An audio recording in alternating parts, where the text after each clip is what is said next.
This addendum to our Bible study today, I am calling the Israeli-Hamas War a biblical perspective. After World War II, and largely as a result of the Holocaust, which saw the deaths of 6 million Jews, in 1948, the nation Israel once again established. What is Israel facing as it survives for existence today? This map of the world's religions shows the countries color-coded with the predominant religion in that country. The purple are predominantly Christian, and the green are predominantly Islamic. Zooming into this section, as you can see from the T on the right, Israel is the only Jewish country in the world surrounded by countries predominantly populated by Muslims. Islam, which is the religion practiced by Muslims, has the goal of bringing Islam to the world. Christianity has the goal of doing the same thing for Christianity.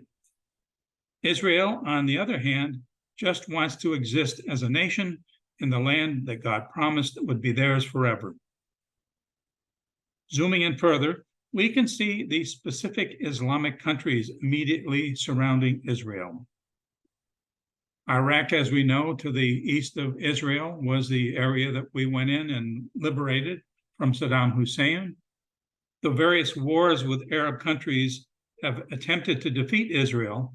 Instead, Israel has been able to annex territory in the north and occupy the West Bank, as you can see in the middle of the map.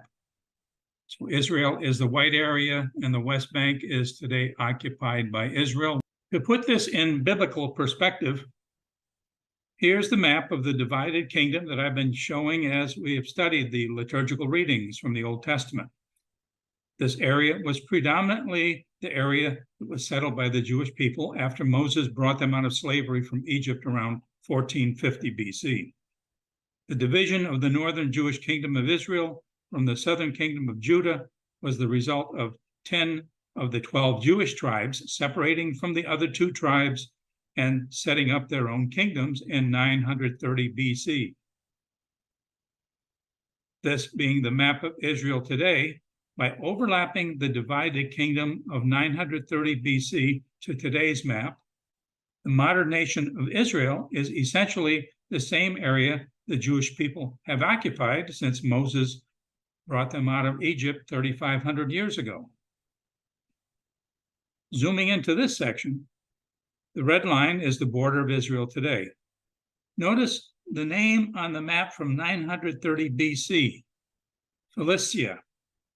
It's where the Philistines lived, which are prominent in the Old Testament stories. The Arabs in the region are called today Palestinians, which is from the root word Philistini. So the name has a direct relationship to this name from antiquity. And here is where Gaza is located relative to Israel. Gaza is the home base of Hamas, who Israel is fighting today. Gaza appears 17 times in the Old Testament and once in the book of Acts in the New Testament. In the Old Testament, Gaza is described as one of the many lands that are attacked by the Israelites. The one New Testament mention of Gaza is where the angel of the Lord told Philip to go to Gaza, where he encounters a eunuch from Ethiopia, where Philip interprets for him the prophecies of Isaiah, establishing Jesus as the Messiah. The man then becomes a Christian. So Gaza is as old as the scriptures. Many of the cities and towns in the Bible still exist in the Middle East. While many Muslims may be prepared to let others practice their own religion, there are extremists such as Hamas who are out to completely destroy the Jewish people, as are many other Muslims who may not consider themselves to be part of Hamas. There are many Islamic terrorist organizations with the intent of not only eradicating the Jewish population, but also Christians. How did we get to this point? Here's a video that will help you understand how these terrorist groups came about. Gaza is only about 25 miles long and 7 miles wide, but this small strip of land is one of the most fought over in history. It was an Egyptian base, a royal city for the Philistines, and the place where the Hebrew hero Samson, betrayed by Delilah, met his death. Since then, much blood has been spilled. The most recent contest for Gaza began at the end of World War II, when persecuted Jews travelled to Israel from Europe looking for a new start after the horrors of the Holocaust. In 1947, the United Nations created a plan to split Palestine into two lands, one for Jews and one for the Arab people. Backed by the US President Harry S. Truman, David Ben-Gurion, Israel's founder, proclaimed the establishment of the State of Israel in 1948. Egypt then attacked Israel through the Gaza Strip. Israel was victorious, but Gaza remained under the control of Egypt, and an influx of Palestinian refugees began. In 1967, war broke out between Israel, Egypt, Jordan and Syria. In what became known as the Six-Day War, Israel seized the Gaza Strip and held it for 40 years. Israel pulled its forces out of Gaza in 2005. In 2006, Hamas, a group sworn to destroy Israel and listed by the United States, the European Union and others as a terrorist group, won a landslide victory in Palestinian legislative elections. Hamas was now in control of the territory. However, Israel still controls much of the area's access to and from the Gaza Strip. Since then, Israel and Hamas have been exchanging blows. Israel maintains that Hamas is a violent terror organization, while Hamas says that they represent an oppressed people being victimized by the Jewish state. The international community continues to press for a cease in violence, but for now, the Strip's population of 1.8 million people are trapped in the crossfire. Throughout the past 20 years or so from Gaza, Hamas has lobbed rockets and mortars across the border to Israel, with occasional border skirmishes. But nothing was as organized and devastating as the attack they launched on October 7th. It was the final day of the final Jewish Fall Feast of Tabernacles. The Palestinians have a penchant for attacking on Jewish holidays, as is evidence of the Yom Kippur War, which happened 50 years ago this month in 1973. Since there have been ongoing military events with Israel, why is this one today so significant? Why did the Israeli government and military react so strongly this time? I think it can be shown by referencing the result of the battle that has now raged for 11 days. This chart shows the number of Palestinian and Israeli deaths since 2008. As you can see, the numbers on each year are relatively small for the Israelis. In fact, they're the ones in purple, and they're the tiny bars across the bottom of the chart. The ones in red are the Palestinian deaths. And as a result, the largest one being in 2014, where 2,500 Palestinians were killed in that particular skirmish. What has happened in this year? Here are the bars showing the deaths so far between October 7th and the 17th from yesterday. And in the purple are the Israeli deaths, and in the red are the Palestinian deaths. So you can see the Israelis have lost about 1,400 people so far, and the Palestinians 3,000. Now, the Israelis have said that this is their 9/11. But here is the significant difference. Gaza has a population of about 2 million people.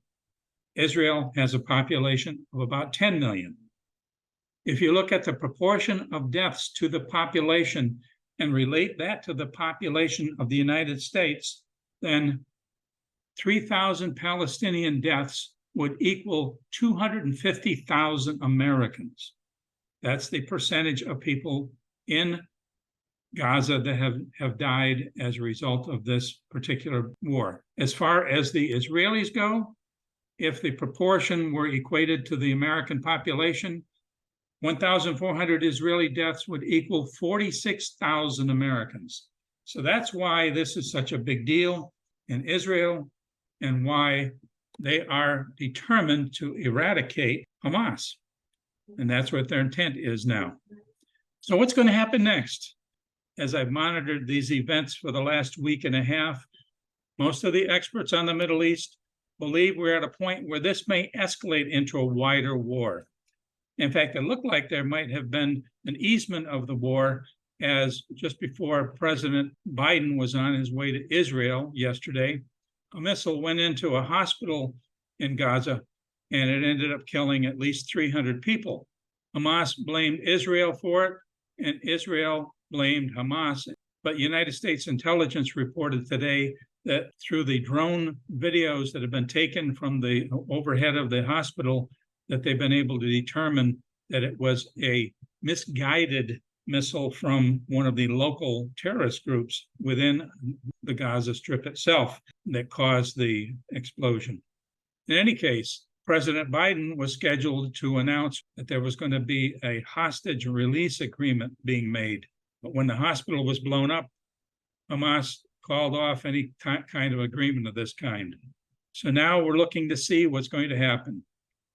As I've talked about in the past, as we've studied these things that have happened over the last few years and looked like they might escalate and then did not, is this going to escalate? Is this going to be what leads to the road to the Battle of Armageddon that we studied when we studied the book of Revelation?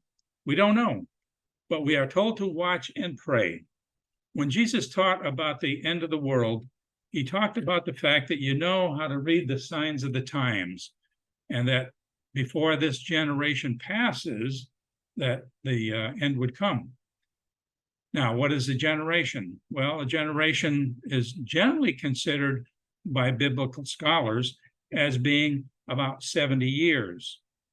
And then when the nation Israel was established, biblical scholars also thought maybe that was the beginning then of the generation in which, before it passes, the end would come and Jesus would return. We are now 75 years after the establishment of Israel as a nation. So all we can do is watch and pray, and then do what I taught a couple of sessions ago, to not be in fear, to not be afraid, to not be anxious, because God has everything under control, and you can trust him, and we must. So thank you, and we'll see you next week.